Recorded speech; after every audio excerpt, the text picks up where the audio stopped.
You are listening to an exclusive on Pod Hub Network. Your city, your podcast. To the delight of this crowd, McClendon marches down the dugout steps with first base. McCutcheon's throw. The runner breaks to the plate. Here's the throw. Wow. He is out. The Buccos win.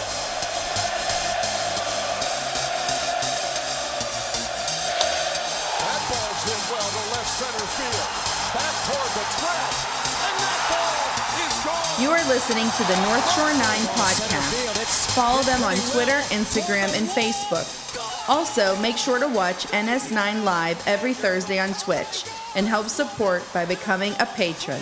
Let's go Bucks! Yo, yo, yo, welcome to NS9 Live. I'm your host, Anthony DiNardo. With me, Tyler, Jim, Thursday. What up? We have to talk about the Pirates tonight. We have to a little bit. At least they gave us the opportunity to digest that, walk away, right? It's not coming straight after the game. Yeah, I didn't watch the game today, so Not at all. Nothing. Zilch. Don't have a lot to say. I didn't watch the game at all. I had a pretty busy work afternoon, so yeah, I didn't catch any of it. But it looks like it was actually kind of fun compared to the previous games in the series. I caught a good 4 innings, maybe. I guess, just because of how pathetic the first two were, I guess by default, yeah, but... True. Yeah. I mean, there were 3 hits total in the first 2 games. So they want us to talk about Kanye West instead, actually. I'm good with that. We can talk about Kanye West. I get a whole hour's worth of how Donna's not out, and I'm pissed. No. Although you said we. Yeah. We does not mean just John Quill. Stop it. All right, fine. Go back to the Pirates. No, actually, I did watch the game, but I missed all the good stuff. I missed both Colin Moran home runs. There was good stuff? Yeah, the Colin Moran home runs. Colin Moran 2 home runs. Brian Reynolds home run. Yeah. Caught that. Anthony Alford 4 strikeouts. What? Oh, Jim, you hater. And there it is. Jim. I'm going to make a poll. Oh, God. All right, we're going to get to the Alford talk here in a second, for sure. But, yeah, about this game. The Pirates, they've dropped 8 in a row now. Okay, this is bad. This is not good. You know, at least the first part. Depends on what side of the fence you're on. Yeah, I know. No, it's bad. It's pretty still bad. No, it's terrible. It's terrible. The thing is, you said depending on what side of the fence on. The Pirates were losing before, but they were interesting. You know, we kept talking about it. At least it's fun. This isn't 2020 Pirates. The 2021 Pirates are still losing. They're still on course of getting a good draft pick and such, but they're at least watchable. And something I've really been seeing right now. Calm the hell down, JT. What? Calm down, JT Brubaker. Yeah, you were saying we're not talking about having fun while we're losing every game ever. Yeah. Before we get there, too, God damn these Pirates. Listen, this we have now entered. I mean, tell me I'm wrong. We have now entered 2020 Pirates territory, where this team has it's really officially becoming unwatchable. Oh, it's very unwatchable right now. That's why they're on my phone and not the TV half the time. There are a few things to watch and be happy about, but the overall product, Brian Hayes. the overall product though is it's getting bad. I mean, the title of this is what? Pirates drop 8 straight losses. I feel like this is the second time in a matter of a month where we've had a 6 or 7 or 8 game losing streak. Yeah, I mean it's getting bad. Just kind of everything is just falling apart at the same time. Pitching's breaking down. The offense is just disappearing. Today, when the offense does show up, the pitching doesn't show up. So yeah, nothing's going right for him right now. And we fully expected it. Right. After the deadline. we're at what now? A 58 win pace currently. 58 win pace. Was that with today's loss? Yeah, it's like 57.8 win pace. So yeah, I mean, I think you're going to see that number probably trickle down a little bit. The further we get in here, I think we all kind of realized once we lost Frazier, once we lost Anderson, those are two big parts of the little success that the Pirates were having. So taking them out of the equation was not good from a major league team product standpoint. In my opinion, right now, the one reason to watch is Bryce Wilson. Like, he'll make me tune in every fifth day just to see what we got there. Maybe 1.5 days because I still have a slight inkling of wanting to watch Mitch Keller, but I don't. I'd rather just watch the stat line sometimes and be like, yep, he sucked again. Cool. Click. Yeah. But Bryce Wilson has been slightly okay. There's still Brian Reynolds. I mean, like he's at least he's got. Do I want to tune in to watch him go like? Do I want to tune in and watch him hit 4 times a game and waste 3 hours of my night? No. Yeah. Will I? Yeah, because we are all psychopaths. It's hard to watch a complete baseball game just for one player, like you say, bat 4 times. That's why no one knows who Mike Trout is. So I get that aspect. Yeah. But I guess if you're going on lists of things, I mean, you have to include Brian Reynolds, right? He would be one of the people you want to watch. But I'm with you on Bryce Wilson. We got to find out what he is, these next few months to kind of gauge, going the next year. I mean, that was the trade. So he's here. So far, he's looked pretty good. Yeah, and I'd throw Hoy Park in that as well. Like when he's hitting lead off, I'll tune in and then maybe click a few channels up, go watch that mouse, and then click back down. It's about time for him to hit again. Yeah, I mean, if you have a top of the order that's Park, Hayes, Reynolds, that's at least 3 extremely watchable guys. That's the first thing. Outside of that, though, it's not great. Colin Moran, though, good. He's actually looked good since coming off the IL. Yeah. He had the only 2 hits in yesterday's game, I believe. Mm-hmm. Well, so I think he did. Yeah, it was just 2 hits yesterday. Yeah, wow. 2 hits yesterday, and Moran had both. Yeah. So it's good to see him rolling. I still don't know really what his future is. I don't know if he's somebody who would be traded over the offseason. I don't know if he's somebody you bring back and he's your starting first baseman and just kind of hope he does okay. He hasn't played a lot this year, but his overall stat line isn't bad. It's not good. It's fine, right? And but at the same time, like Colin Moran isn't going to be a part of this team when they're competitive, right? So, do you just kind of hang on to him as somebody to just play the position, or do you see if there's anybody out there who could use him? But I mean, he's got 116 weighted runs created plus from the left side of the plate. I mean, there's probably a team that would use that. He's got 116 right now, but he started today like 102. 107. Okay, that's somewhat fair though.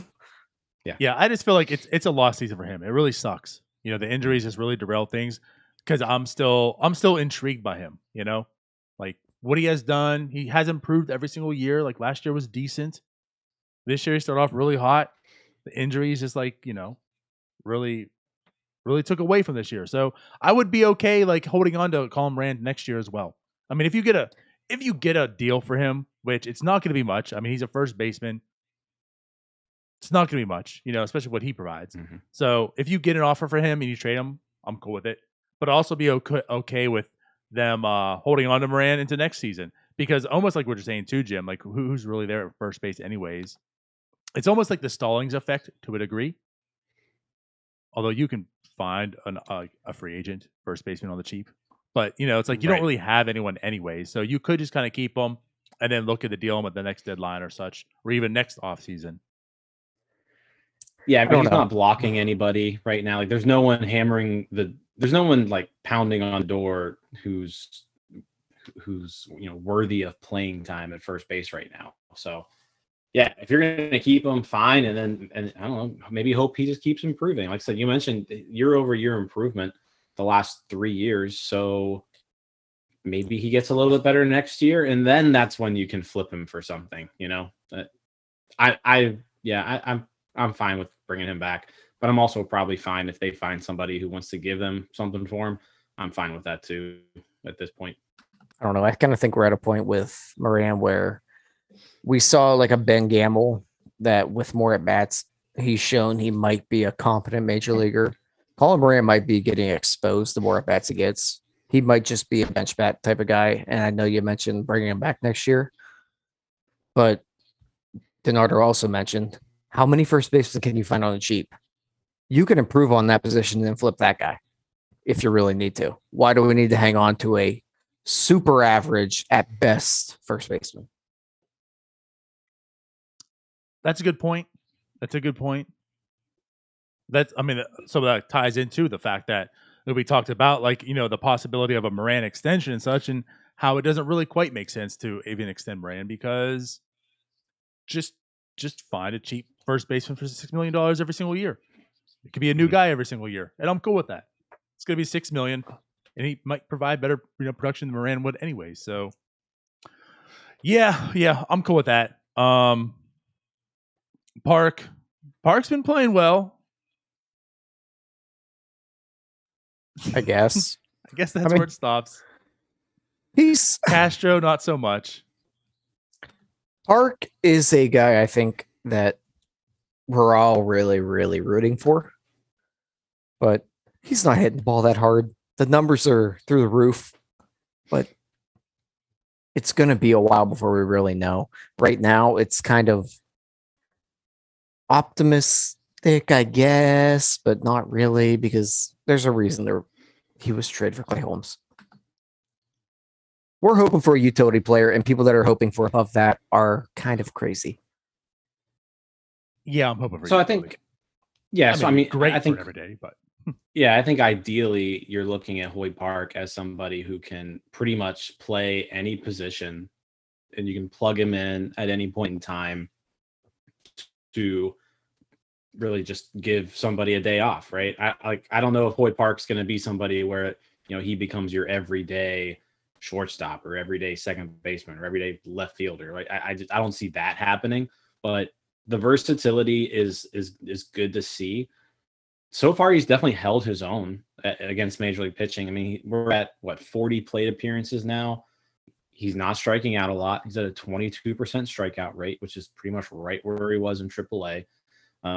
The walk rate, he drew a walk today. Maybe you'd like to see that be a little bit higher. But I mean, so far, I don't have any complaints about him. I think he's doing just fine for somebody who's getting really his first look in the majors. Definitely someone who I feel like the Pirates should be playing every day, or at least like 5 or 6 times a week.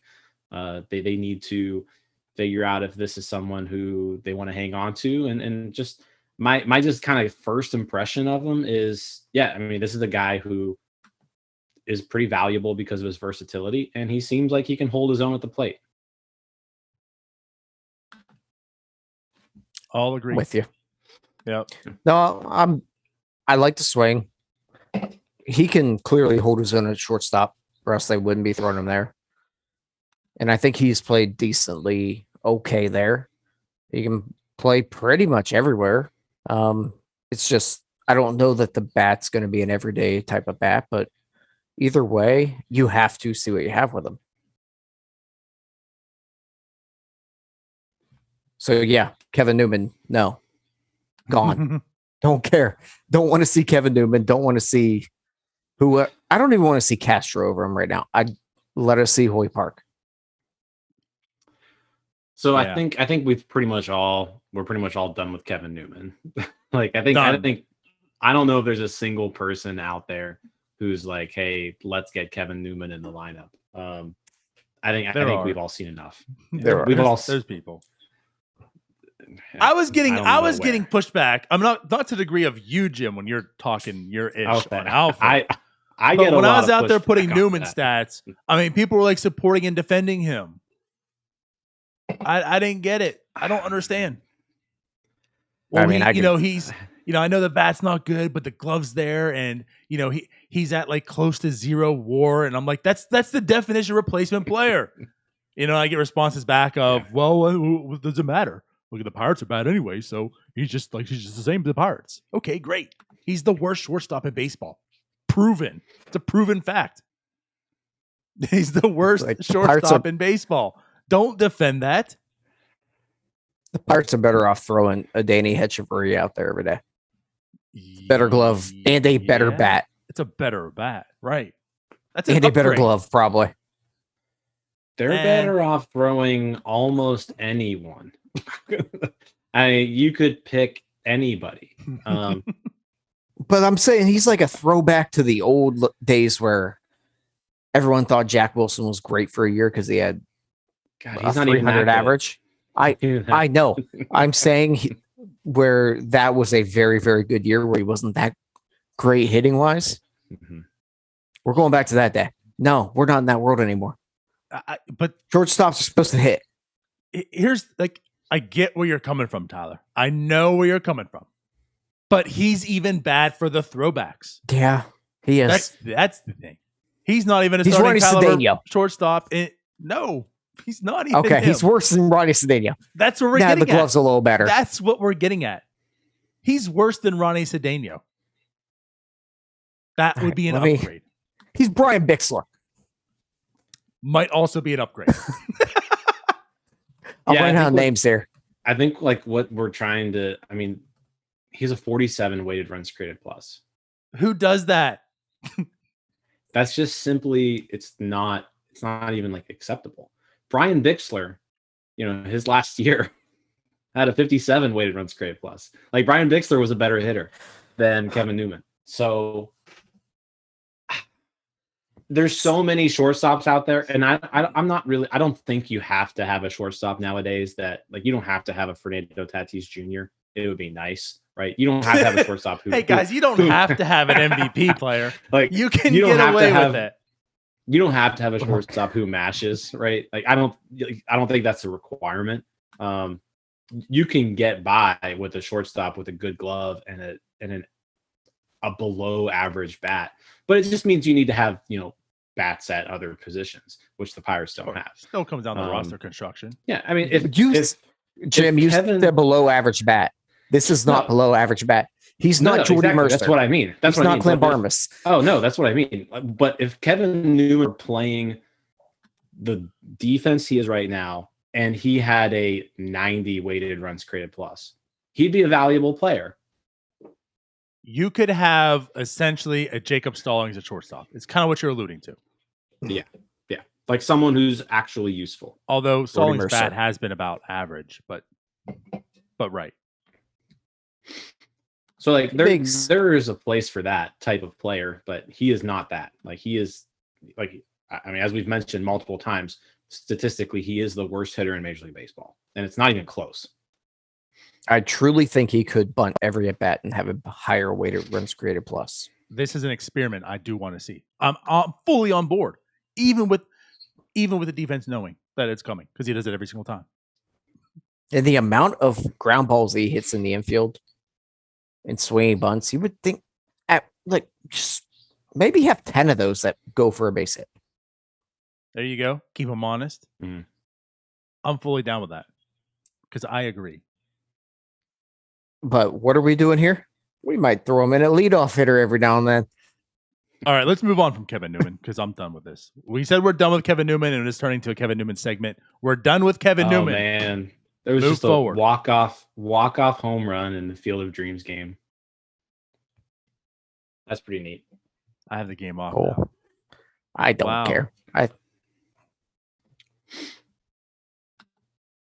Steelers are on. Who hit it? Tim Anderson. Nice. I didn't realize it was going to be that close. Jeez. Well, Hendricks blew it in the ninth. He gave up four runs. Did you guys watch Dwayne Haskins? No. Football. He was throwing darts all over the field tonight. Good, actually. I'm only saying No, that they don't show because- preseason football games here. It's tough life out there in Kentucky. Ryan's message to us in our chat. Yeah, I'm here for the Haskins stuff just to have like Twitter meltdowns. Like I just want Haskins to do well, so everyone's just like going wild. I love Steelers Twitter. It's a great time of the year. Just makes me and the Pirate fans like just feel good about ourselves, because at least we don't look foolish like you. I love football season. I'm ready, Yeah. especially when the Pirates are doing what they're doing. It's gonna be bad. All right, so we're moving on from Kevin Newman. Let's get down to it. So, Jim, your friend, your best bud, your main man, Anthony. There was a great segue there about football to Anthony Alford to this that we just completely missed. Great. So, anyways, Anthony Alford, Jim, your compadre, your paisan. All right. So he comes out. Jim poo-poos all over him. Anthony Alford comes out, goes 3 for 4, 2 doubles. He also had a 5-star catch, right? So everyone's just shitting on Jim. Jim, I'll let you take the floor once again, because you are correct. Today he had a game which added on to these stats. So go ahead and enlighten us about Anthony Alford. Yeah, I mean, again, I said it on Wednesday. Like Anthony Alford has done enough in AAA to at least get this opportunity. But the 34% strike rate and the 454 BABIP in AAA, it's a recipe for disaster in Major League Baseball. And I think we all kind of were hoping that there was a different Anthony Alford that was going to be better than what he was in the beginning of the year. And I think he's just starting to show that he's not that. I mean, it's a small sample size, right? So, I mean, that's always a caveat, but you're not seeing a change in behavior or a change in the outcome from what we saw at the beginning of the year. He's still striking out at an alarming rate. 0 for 4 with 4 strikeouts today. And he was 0 for 2 with 2 strikeouts yesterday.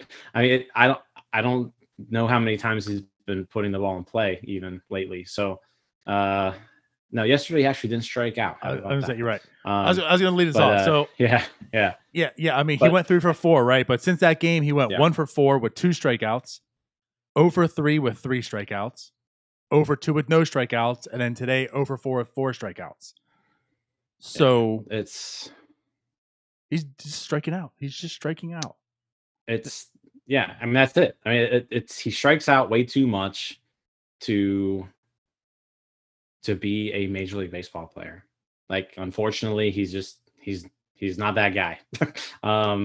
He's good AAA depth. It seems like. Again, he's not young. Like, we're talking about a 27-year-old. Like I don't really know people were saying there's some parts of him that are interesting. I'm not really seeing anything that's interesting at this point. His legs.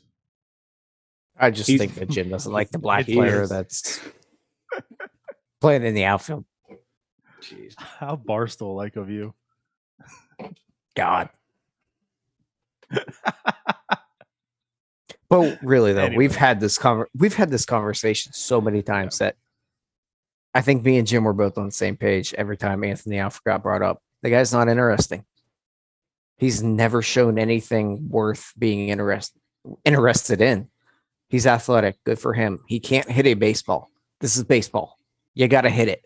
He sucks. He struck out 8 times in 12 plate appearances. What are we doing here? Yeah. You know what would have been great? Playing Brian Goodwin.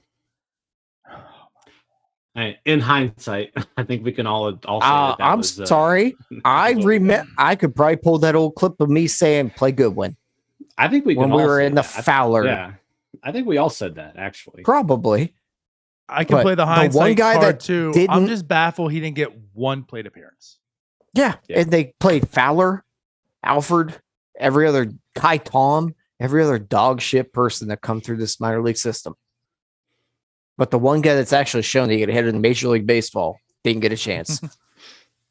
Yeah, that was just odd, especially because, I mean, I guess it just had to do with the roster crunch. Like they didn't want to DFA somebody because he was a minor league free agent. But no, I mean, I remember that when we signed Goodwin, I was like, okay, well, this is our starting center fielder. Like I didn't even think twice. I just assumed that was going to be the case. And then, throughout spring training, apparently it turned into a competition, and really none of them played well in spring training. And he was the odd man out. And looking back now, but to your point, and again, right, like none of them performed, which is correct. But then with that being said, it's not like Alford earned the job.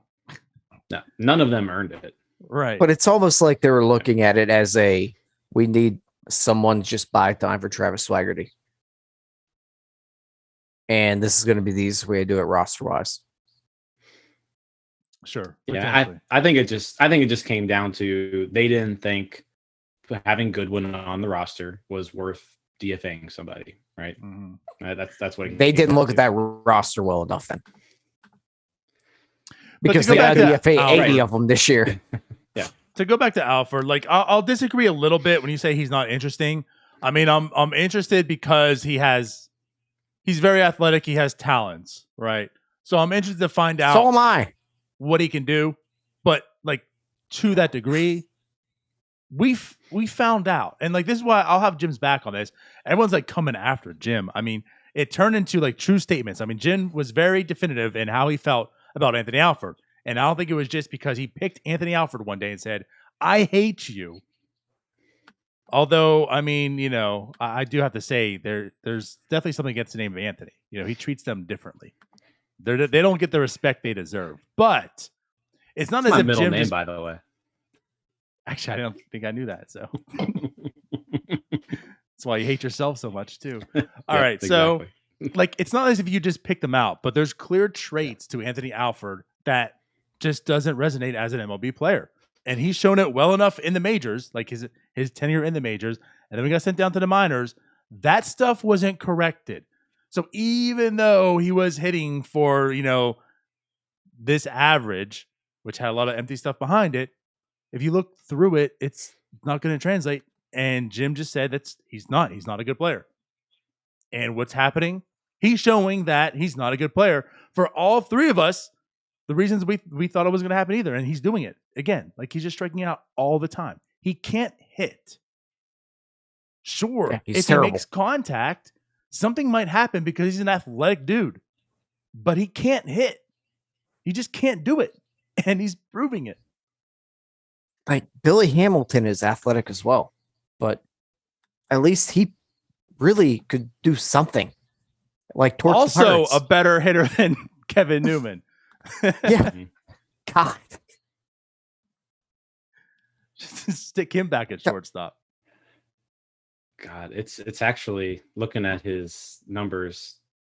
Yeah, significantly better than Kevin Newman. But regardless, yeah, Anthony Alford was never interesting. I don't care what you say, Donardo. He was not interesting. The guy can't hit a major league fastball. He's not good. I get it. He hit in the minors. Whatever. I'd rather go watch Hoy Park play in the outfield every day and not take at bats away because I know that's exactly what's going to happen at some point that, well, we got to get Newman and Alford in the lineup. Just give me some quad A bench bat that you're not going to be tempted to put in the lineup. Or recognize that's what Alford is. Yeah, I guess, but he's a pinch runner. He's a playoff, 40-man type of dude. I mean, is even that though? No, he hasn't really. But I'm being nice. He hasn't even really demonstrated that he's like an elite stolen base guy. I mean, he had 9 stolen bases in triple. Trying to be nice here. We know he's bad, but we're trying to defend you because a poll was put out about you. And I just I want to make sure because you're a big Barstool guy. Mm-hmm. Yeah, all because you're a big Barstool guy. I know. But seriously, like I'm over this. I mean, I said it in the podcast. I was fine with the idea of bringing him up. Right, my whole thing was he earned the right to have a second attempt. Now the length of that No, he second didn't. attempt is going to be based on what he does, and I'm already done. Like at this point in time, I'm done. The minute that Gamble can come off that IL, which it sounds like there's going to be a short stint, anyways. The minute he's allowed to come off that IL, Alford's gone. Sorry, it's this whole thing's over with. Should be. I mean, I think that's gonna be kind of the straw that breaks the back there. Is once Gamble gets activated, Alford's gone. I mean, even at this point in time, once Kai Tom is activated, Alford. And I mean, I'm not saying Kai Tom's any good, but at least Kai Tom has one skill, which is just not swinging and getting walks. His skill is tiny. His skill is he doesn't swing. Here's my strike zone. So he walks like 10, 12% of the time. I mean, once there's an outfielder there who's eligible to come off the IL and ready to go, I'm done with him at this point. I don't know, man. I'm just at the point where I don't even think the Alford experiment was worth it. I'd rather just throw Jared Olive up and let him play. Because we know 1,000% Alford's not part of the future. He's not a major leaguer. We are 95% sure that Olive is. I can't. I mean, I'm not very high on Olive either, but there's definitely a little bit more there to be interested about than Alford. Just because I think Alford's already kind of proven that he's not a major leaguer. Oliva just hasn't proven it yet. I agree with you, Tyler. Like, I don't think there's a lot there with Oliva. He's at the absolute very best, like a fifth outfielder, if that even exists on teams anymore. But again, we suck. So at least let's see if that's what he is, because we've got this 40-man roster crunch coming up. And I mean, Oliva's certainly a guy who is a DFA candidate this offseason. So let's see if he is or not. I'm with you. All right. So we're done with Alford. We're done with Newman. I think we're done with this team. So let's go ahead and get to these comments. So Mackie tweeted them out today. Let me pull this tweeter machine up. So Mackie tweeted out today the comments from Brubaker, who, mind you, so JT Brubaker today, capitalizing on his fine string of starts. Today goes 5 innings, 5 earned, 4 strikeouts, 2 walks, 2 home runs. Now, the home runs have completely plagued him. I don't know what the running count is now. Like, over the last 12 starts, I think he has like 15 home runs given up, something like that, something pretty egregious. The home run ball, like him and Will Crow, like the home run ball just absolutely kills them. They cannot keep the ball in the park. I, of course, have more faith in JT Brubaker than I do Will Crow, though, of course. But JT Brubaker comes out of this start, getting shelled once again, season ERA at 5.13, and says, guys are having fun. The more we have fun, the more the game's going to become fun. The more winning's going to happen. It's just kind of a chain reaction there. It's coming. It's right around the corner. You just got shelled. You want to be in any rotation in any team except for maybe the Diamondbacks right now. And like, these are your comments coming after. And what I want to say is, like, this alone is pretty bad, but it's not just because this one comment that I want to bring this up. This is really days after Keller makes his return. He makes his start. He looks awful and tells people how good he felt. I'm getting worried. We've had our talks about Shelton. Like, Shelton needs to not be anywhere near this next regime, right? But comments like these are starting to worry me. Because, like, what is this culture that we're building right now? I mean, I guess good for Shelton for building a culture that is enjoying themselves. Aside from that, like you're enjoying yourself by sucking. Like I had fun playing on my slow pitch softball team that went 2-11. It wasn't enjoyable, I guess, but But even on your beer league softball like team, yeah, I you're still pissed wanted off. to kill myself because I was annoyed because we sucked. This is what like really irritates me to a degree. Okay.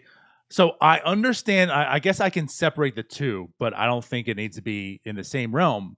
I can understand that it's 162 games. It's a grind. And part of you as a manager has to keep the clubhouse loose, together. You know, the one thing I will say about this club, and this goes back since last year, is they don't give up. Like I thoroughly believe that. You know, They didn't give up on their Clint Hurdle either, though. Until that last year. Okay. Yeah. Correct. I believe that. But there's also, and Tyler, you and I have had these conversations because we had, you know, a podcast back when Clint Hurdle was here. Unfortunately, with Jim, we didn't. So I don't know your thoughts, but I've always felt that's one thing I like about Clint Hurdle. He was that player's coach. He might not have been, you know, the mastermind of strategy. I think we all can agree to that. But he knew how to keep the clubhouse together, I felt. He was like that player's manager. So with this club, I can say under Sheldon, they haven't given up. At least there's that positive. But you can't, like, everything just can't be fun. Like, where's the accountability? To Jim's, like, last year, Jim had to prove time and time again. I can't count how many times you said it, Jim. This club is not actively tanking because there's no way as a player you accept that. You know, these are the most competitive people in the entire world. And with that being said, you guys being the most competitive people in the entire world, to be okay and accepting of being this terrible. Like, I don't even care, Mitch Keller, your work on things. You did that and your comments were, well, actually felt pretty good. You know, I know I just gave up like 38 home runs and 45 earned runs, you know, in this game, but I felt good. Like, no, like I'm not hearing that right now. You know, and then when JT Brubaker gets lit up again, right? This is a pattern. This is just one game. He gets lit up again. And he comes out and says, well, you know, we're just trying to have fun. And if we keep having fun, we'll get better. That's not, look, that doesn't lead to success.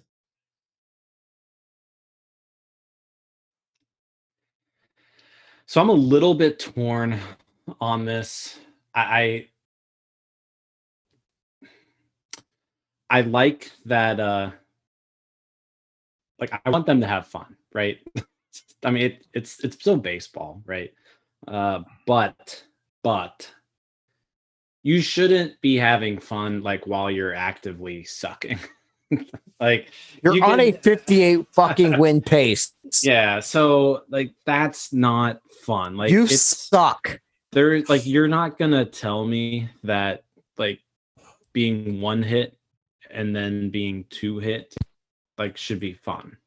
You know, back-to-back games and then being swept and then losing your 8th game in a row. That shouldn't be fun. Like you mentioned about Keller, like Keller shouldn't be saying that he feels good after a start where he gets just completely roughed up. That's a loser's mentality. That's when you that's when you're like not really focusing on you know the actual competitive part of the sport. Like you need to get people out. Instructional leagues. Yeah, right. Like this is Major League Baseball. You need to get people out. If you can't get people out, you shouldn't be feeling good about yourself. I'm not gonna get like up in arms on this comment. I because I don't really know what context he was in. You know, maybe he's saying, you know, it's still fun around the clubhouse, still fun being around the guys. But I mean, obviously, I don't think anybody has fun while they're losing all these games. Like, I don't think that's a real thing. Like, so I'd like to maybe dig a little bit deeper into the comment. I think just in general, it's probably good that Sheldon at least has these guys still in a positive attitude, right? Because I mean, you could just completely give up on everything. So it sounds like they haven't done that at least. That's what they did last year. Is they pretty much completely gave up. It seemed like. So I don't know. I've got a mixed bag on this quote, just because I'd like to dig a little bit deeper into it. But you definitely don't want to get to the point though where players are accepting defeat, right? That's where you kind of have a problem. Like, you don't want to build a culture where this is an acceptable thing, right? This losing by this much in this fashion and these many times, it's not acceptable. And yeah, there needs to be some accountability. And so I think that's another reason why us as fans get so frustrated when we see Kevin Newman get, penciled into the lineup every single day. Like, where's the accountability here?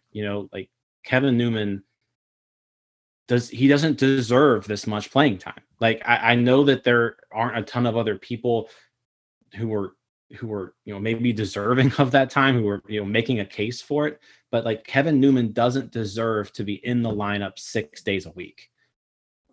So like, at what point are we going to say, hey, you're not doing what you need to be doing? It's not happening. Like, you're losing playing time. We haven't really seen that yet. So again, I kind of look at it both ways.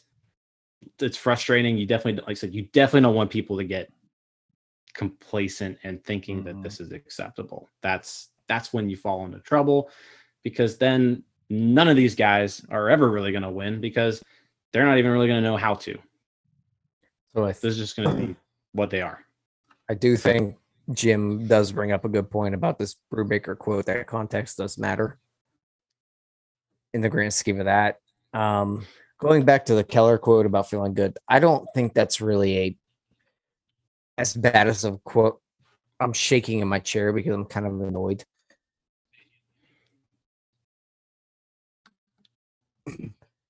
But going back to the Keller quote, I don't think that's as bad as some people might think, just because what we've seen with Keller, where most of the issues seem to be mental, him feeling good about his stuff that day might not be the worst thing in the world.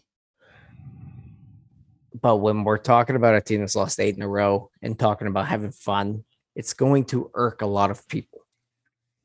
And the people that go there and watch you play, I know it sounds really lame, because yeah, they're a bunch of paid athletes and it's a sport and it doesn't really matter and they should be having fun, blah, blah, blah. But Jim just brought up the culture part of it. How are we okay just losing 8 in a row and then we're going to the media and being like, yeah, we're having fun in here? I know context matters, but maybe we rethink that. And maybe we say, yeah, this sucks. Maybe we should get better, especially when we have a team full of not great players. And none of these players are very good, maybe 1 or 2. So if you're not that good of a player, maybe we shouldn't be having that much fun if we suck every day. And that's why I want to bring this back up again, because if it was just this quote and not the Keller one, right, that I brought, not the Keller one, I'd probably look at this and side more, I guess, with what Jim, we might not even be talking about too much, because it might just be, it is what it is. It's one time, no big deal, but it does come after the Keller one. And I wasn't the Keller one left a bad taste in my mouth to begin with, but, and much so we didn't talk about then, right? Because it just kind of like to Tyler's point, it is what it is. Okay, so maybe it felt good. It's a lot of mentality thing. But now seeing this and it's is it becoming a pattern? Is this bigger than what it is? I'm beginning to worry. This is now on my radar is where I'm getting at. Because you're right. When you talk about having fun, Jim, I get that. And that's why I said you still need that. And that's where the two can be separated. To me, fun happens before the game. After the game, there's no more. There's no fun. You can't be having fun. You can't be talking about fun. You can't be enjoying yourself when you just got wrecked by. I mean, you had 98-year-old Wainwright throw Maddux at you the other day, right? His arm fell off twice. 5 years ago, he's written off. He throws a Maddux. You can't get a hit off of him, And you've lost 8 in a row, and you're talking about fun after the game, like that ceases then. Tomorrow you wake up, it's a new day. Get loose, prepare for that next game. But today that game happened. I don't want to hear you talking about fun. I don't want to hear you talking about, I look good and it's okay. I know the results weren't there and we didn't win and I looked terrible, but I felt good. That's to me, a dangerous mentality to have in this stage of your career, which is the major leagues. The part of it is these are a bunch of guys that are fighting for another major league spot. A lot of you guys aren't going to be in the major leagues. How are you having fun going over 4? You're not going to have a job next year.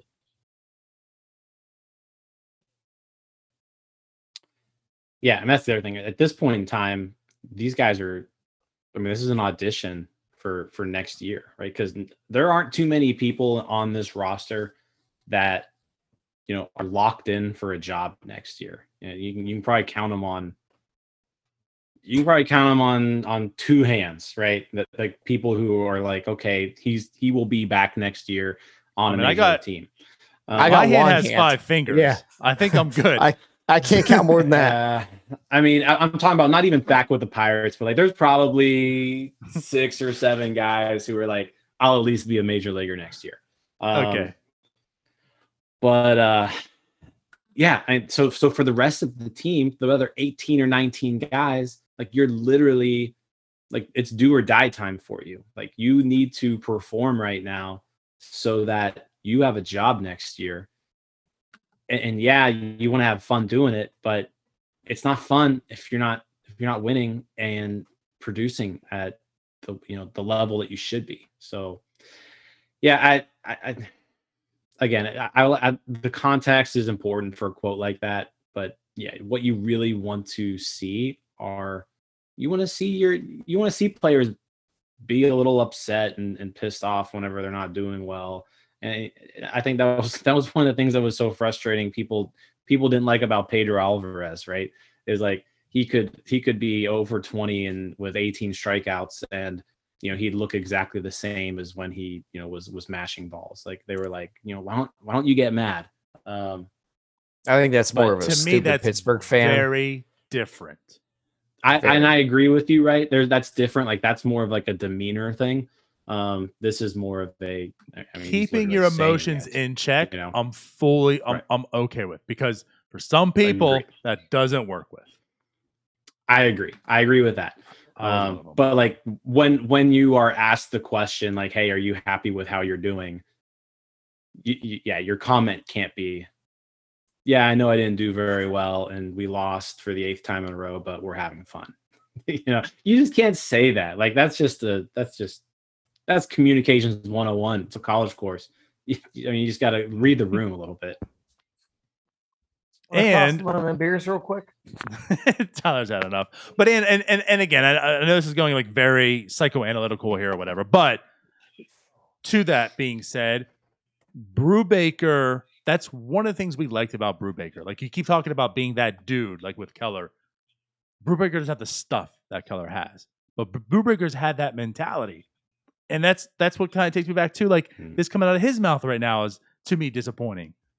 I'm not gonna go too much further into this because we'll move on. What a guy. And I'm also like with you, Jim. Like I'm not going to tear this team apart now because of this, but this is now on my radar. Now I'm more in tuned. I want to hear and pick up on these cues of what they're saying.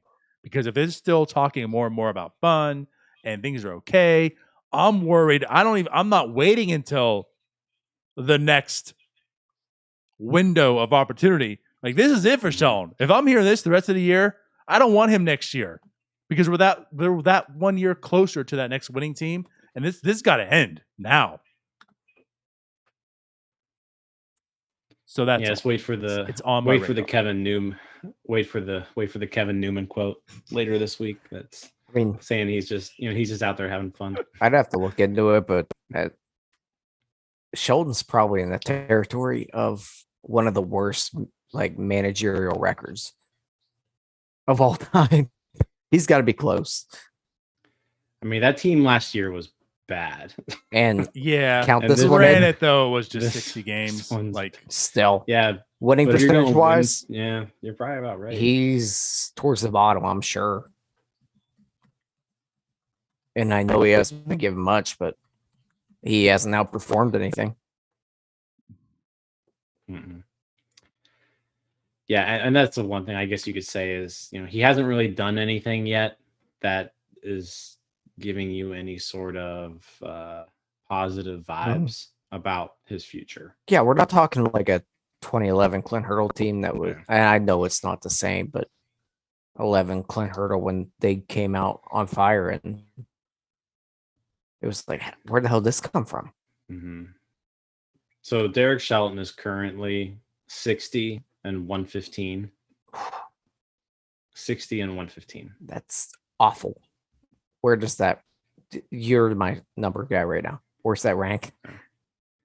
I don't know. I'm not sure where that ranks. I would have to dig a little bit more on that. Like, that's bad. It's bad, but I do also feel it's a little unfair. Bernardo, you could throw all three of us out there right now, and we'd have a better winning percentage, or at least the same. We'd have at least the same. He's not. I mean, listen. I'm not here. Like, we are advocating. talking about like a 25 win. I'm just saying You can win that many games just showing up. Because really, he's got like a season's worth under his belt. But yeah, the worst season's worth ever. Okay. No, I mean the Diamondbacks. It's bad. Are doing what they're doing right now. Bad, man. Anyways, I'm not going to dwell too much on that. I mean, if I'm Shelton, I'd be tempted to resign so that it doesn't hurt my future. Okay, Chris Davis. So there have been 360 managers in Major League Baseball. That's it. That's what I thought too. That's what I'm showing here. Is that since like 1999? Hold on. This is just people who have managed at least 315 games. So apparently that's a qualifier in this. Yeah, Shelton hasn't managed that many, has he? He hasn't managed that many. But so let's say if Shelton qualified for this particular stat, right? Okay. There were 360 managers. Shelton's winning percentage would rank 357. So he's the Eric Gonzalez to whoever's the Kevin Newman on that list. Yes. Okay. Yeah. Here, let's see if I can make this list bigger. Okay. Here we go. There we go. Let's make it like 100. 828 managers ever. Okay. So 828. That even sounds Shelton. So that's crazy. Yeah. Shelton ranked 689th. Okay. See, Tyler, he wasn't the worst. There are a few managers on here who are at 0. There's apparently one dude back in the 1870s. He went. There's actually 2 people in 1872 went 0-11. But if you modernize this thing, he's probably one of the absolute worst. All right. So Shelton's bad. We understand that. We know that. Again, just so you all know, I'm very much tuned into these comments and now how this team is acting, responding, and what they're saying. Because I'm worried. I'm on high alert now. But I don't know. With that said, this team's bad. Was there anything else that stood out in this game or in these past series that you wanted to bring up and talk about? I'm not gonna lie. Adam Wainwright looked really good. He did, but at the same time, that 2-seamer looked so good. I mean, I will give credit where it's due. It did flash a little like prime Wainwright. He's having a really good season this year. And that's what I'm just dumbfounded on. Yeah. Like, yeah, he is. When's this guy going to go away finally? Because we thought it was done like 5 years ago. And now he's here throwing like a 3.27 ERA on the season. Bernardo, you know what I want to. You know what I slightly want to talk about. The guy who's not playing baseball anymore. Yeah. Yeah. And the guy that just beat the Pirates. Yeah. Jake Arrieta. Cry.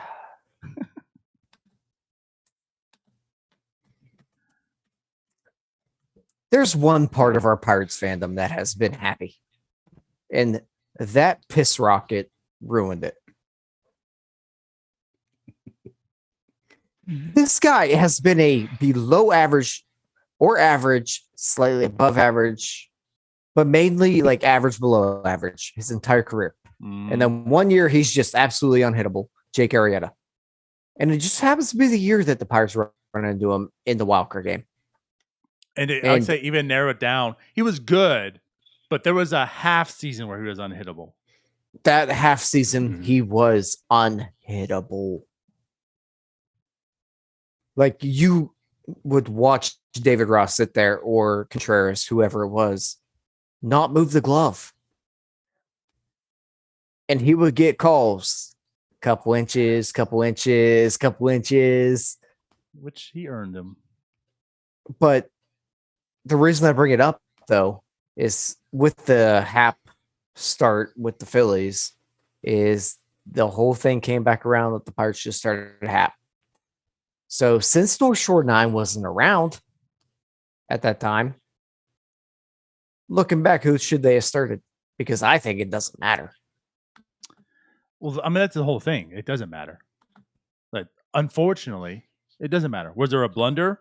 Probably. But it just doesn't matter. Like, that's the story of the Pirates wild cards. You know, obviously, except for the Cueto one, which ended up working in the Pirates' favor here. But, like, it just wouldn't have mattered. With Arrieta and Bumgarner, it just would not have mattered who was on that other side. Because... yeah.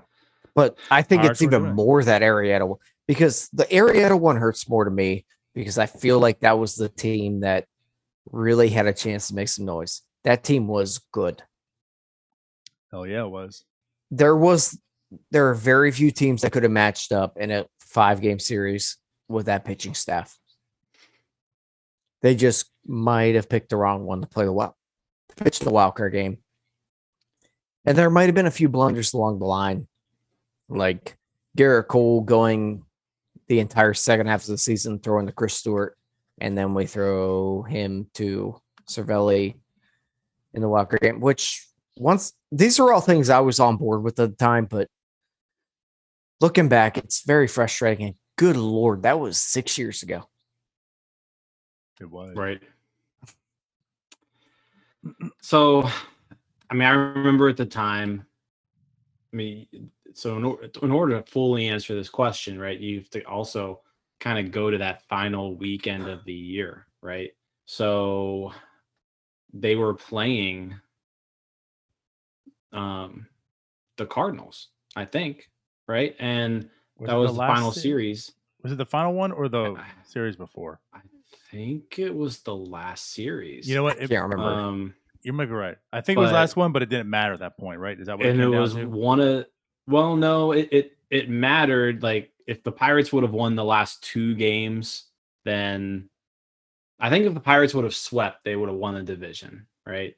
So they started, and they started Garrett Cole one of those games, and that was kind of the thing. Like, do you just not start Cole and just hold him, or do you? See, I feel like that was 2014 him, right? You're talking about when they started Volquez, because they started Cole. Right. That was against the Reds. That was 2014 against the Reds. Yeah, you're right. I got a big brain. So yeah, never mind. I don't know. At the end of the day, you're right. At the end of the day, you're right. It didn't even matter who we threw at that. No, I don't think it mattered. But yeah. Obviously, they didn't start the right guy. And I remember going back to that year, Hap pitching against the Cardinals, and I think Hurdle pulled him after like 5 one-hit inning, and it was when he was just cruising. It was in the middle of Happy and Hap at that point. And I remember people talking about starting Hap in the wild card game and just thinking they were crazy. Now looking back, the way he was pitching that time, it might have been the right call, but regardless, Arrieta was so damn unhittable. It really just is so painful to look back and think we ran into Arrieta and Bumgarner. I mean, Arrieta that 15 team was so good. A complete game. He had 9 innings, 5 hits, 0 walks, 11 strikeouts. And if Again, you look back in that Cubs, what did it matter? if I remember right, the didn't Pirates had like bases loaded and Marte hit like 100 mile per hour, like double play right at the shortstop. Yep. That was in the 7th-ish, 6th-ish. bottom of the 6th inning. Yeah, it was 4-0. Single line out, hit by pitch single. So yeah, bases loaded, 1 out in the bottom of the 6th. And then Marte, yeah, I mean, he smoked the ball, but yeah, double play it in the inning. Yeah, but it sucks, man. It does. It sucks. Like It sucks. I get everything, but like it sucks. I hate the wild card. I do. I know it. it's like the Pirates were the first to really be introduced into this, and so it's like personal, right? Oh, because you're a Pirate fan. Oh, because this that. But like honestly, that it's dumb. I hate the one game wild card because it's not. It takes everything away. It's so much luck. It's so much. It's who did you end up pitching? Who do you have left? I mean, they had Arrieta lined up. It affected a lot of things in 2013 too. I mean, 2013, you think about it. If we didn't have to play that wild card game, then you wouldn't have to have used Liriano there. You could have started Liriano twice in the NLDS. So, it definitely sucks because like the Pirates finally make the playoffs, and then for 3 years in a row, they've got to do this stupid one game playoff that was just introduced. Whereas if they would have done it any other year, right, they'd be in an actual 5-game series. Right. So I get the frustration. Like, why can't the Pirates, go in the wild card and there's like a Tanaka or a Barrios in there who's just, falling apart at the end of the year? No. They get historically good. They did have Johnny Cueto, which led to probably one of the top 5 best Pittsburgh moments. Sure. But I'm talking the other two as well, Historically good Arrieta, and then like there's historically good Madison Bumgarner. I will fully admit that after that 13 wildcard game, I was like, oh, God, I love this 1-game playoff. It's so fun. And then 14 happened. And then 15 happened. And I was like, this shit sucks. This is terrible. We won 98 games. And I'm done watching baseball in October. On October 1st, I'm done. I just can't get into. I think that was the most frustrating part. I mean, it was basically the best Pirates team of our entire lives, and they didn't even get to play in a playoff series. I don't think I've ever been more excited than that Cardinal series in 2015 at the All-Star break. Oh, like the one right before. Oh yeah. One catch at the Hober. I was at a bar that had shocking bare-skinned ladies for a bachelor party. Watching the game on my phone, and I got yelled at for having my phone up because they thought I was filming. I was watching the Pirates. And then they're like, I wish you were filming. Like, are you kidding me? Chris Stewart just hit a freaking single. Oh, you guys know how to really like just end a podcast, don't you? Yeah, no, seriously. Like it wasn't miserable enough. We're talking about how this team's unwatchable, and Tyler's like, trump card, 2015 wild card game, Jake Arrieta. Let's end this. I think Dave Joust was managing that game because Hurdle got tossed after Cervelli lost his mind about the foul ball. Yeah, what a good Fun team fact. that was. That was a great team. And that's even Blanco's going back to war. Going back to Arrieta though, like I mean, it is the reason I don't like him because like the guy could have just been terrible his whole career and let us be happy just raking off of John Lester in that wild card game. But no. He had to ruin it. I mean, honestly speaking, and I full-heartedly believe this. If they get past that wild card game, they have a legit shot being in the World Series for sure. Absolutely. I think everyone was on board at that point that whoever won that wild card game was going to beat the Cardinals. Probably. Well, I mean, you think if you win that game, then it sets you up Cole in game 1, Cole in game 5, if you needed them in the NLDS. So yeah, it would have set up nicely for the Pirates. But yeah, didn't happen. What's I mean, we're talk about revisionary history, but anyways, so like all the woes, right, with Pirates culture and everything, do you think that there's like any change of the perception of Pirates baseball if they get past that and they go into like an NLDS? Absolutely. Like absolutely. That's another reason that I hate Jake Arrieta, right? Because everything we're dealing, like all this shit that Pirates fans are dealing with right now, right? And like with the media and whomever, like how much does that change if they get past him and likely move on?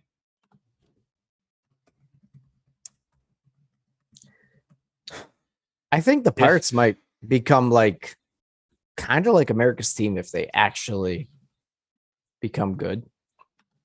Because we saw a little bit of it, but they kind of had the bad boys with them because they had the Reds and the Pirates like back and forth, hit by pitch. So it might be like I don't want to say like because I hate Cleveland, but the Cavaliers when they won. Well, I was going to say, like, what about the Royals? Sort of. I think a lot of people didn't like the Royals because Ventura threw at everyone and their mother. And they got in fights every week. So why didn't people like it? Because some people actually don't like that. I don't think anybody really cared about the Royals in general. I think if the same thing would have had, like if the Pirates would have actually moved on and say that they ended up even being in the World Series, people would have been like, oh, this is such a stupid World Series. The Pirates are in it. Just like how it was with the Royals. I think in general, the baseball community was not super excited about the Royals winning a World Series. I think I rooted for the Royals. I think a lot of people would root for the Pirates. I feel baseball, maybe it's me personally, but I feel it's the exact opposite. Like I feel the baseball community is always tired of seeing Yankees, Dodgers, all this, that when a team like the Royals come through, and for the most part, everyone loves an underdog story, right? That's part of it. But then like in the baseball culture, I feel like it's even more of a reason. Like when you see those type of teams, they all gravitate because, okay, well, they got to take down they got to take down, which was the Mets at the time. And then who else? Who else did they play? Cubs, I think. No, they didn't play Cubs. I'm sorry. They played the Mets in the World Series and they played Giants, didn't they? They played Giants one year. They beat the Mets, played the Giants, didn't they? Because Bumgarner threw in Game 7. Yeah, Bumgarner threw. Yeah, he threw in Game 7 after throwing in Game 6. There you go. So maybe the Giants so much because I feel like they're not up there even though they should, but even the Mets. But regardless, I just feel like that's it's always a thing like in baseball community. Take out the big guys. I still think at the end of the day, like people say that they're tired of watching the Red Sox and the Yankees, but at the end of the day, if the Red Sox are playing the Yankees, the ratings are going to be higher. Well, yeah, because that's who they want to see. 6 million people in that city watching the one team, right? So there's 3 million Pirates fans in the entire country. But those are people like those. I mean, they count the same. So I don't really buy that. Like when the Royals were in the World Series, I didn't care about watching the Royals. Not gonna lie. So I don't think I watched it, but like I don't think like a Padres fan or like a Diamondbacks fan or a Rockies fan is gonna be like, oh, the Pirates are in the World Series. This is gonna be great. Somebody new. Let's go Bucks. No, but they might think. But they might be like drive to work the next day and be like, oh, Pirates won. Nice. So I guess Rumat is right. Like the Dodgers fans are going to hate it. The Red Sox, the Yankees fans are going to hate it. but like that Twins fan is like, let's go Bucks, right? Maybe. That A's fans go like, let's go Bucks. But again, that's such a small, right? But then you got all the small numbers. amount of people. Like, this is we got the electoral college going on here right now, right? Like, I understand like the urban, like the cities don't, but we got Midtown America. We're getting all the red. We're getting, we don't have like the most populous states, but we're represented in those electoral votes, Jim. I think what you would we're getting all the numbers that way. Like, I don't think you would see people who like were rooting for the Pirates, but I think you definitely would see people who were just like shitting on them less, right? Like every time the Pirates make a trade, even if it's an absolutely worthwhile trade to make, oh well, sell the team. The Pirates can't believe they're doing this, right? Like there were national media people who were calling for the head of Bob Nutting when we traded Adam Frazier. Well, it's like, well, that doesn't make any sense. Like, why not? Like, why would you not trade Adam Frazier right now? So I think if like the Pirates would have advanced and like won a World Series, that talk may stop a little bit. But again, it really never stopped with the Marlins too. I mean, I know it's a little bit maybe of a different story because they gutted the entire team like right after, but I don't know. I don't know if it would change a whole lot from a matter of like what people aren't going to start rooting for the Pirates. I think locally they would have. Locally, I think it would have grown the fan base a lot. And I think that locally part's correct because we just watched the Rays in the World Series. I don't think anybody gives a shit about the Rays. I think a lot more people give a shit about the Pirates. Like infinite more amount of people care about the Pirates than the Rays. Like if the Pirates were to get to where the Rays are, this town would, or Pittsburgh, I don't live in that town, but Pittsburgh would go insane. I mean, it went insane. Like the Penguins would be, the Penguins would be a cast off. I think there's enough room for everybody to eat as far as the sports teams go.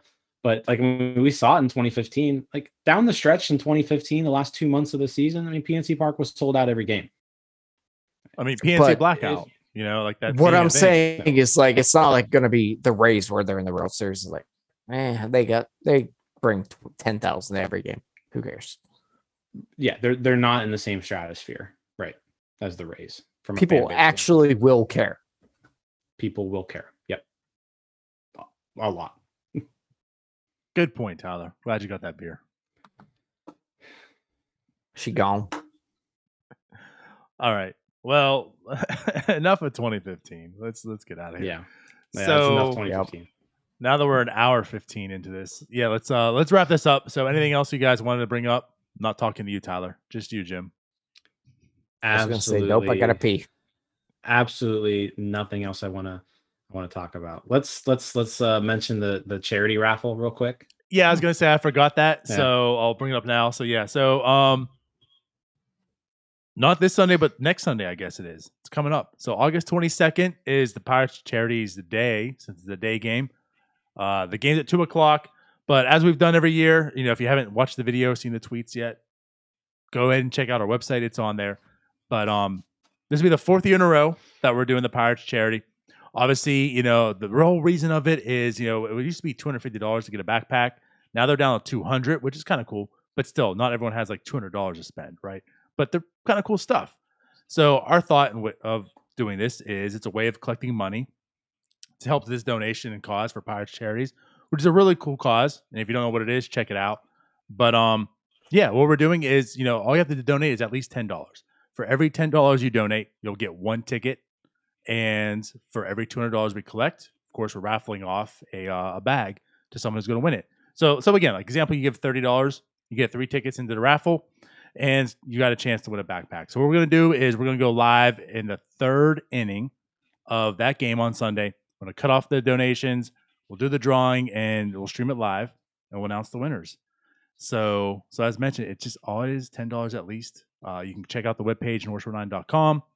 There's a link there as well. Pirates charities raffle.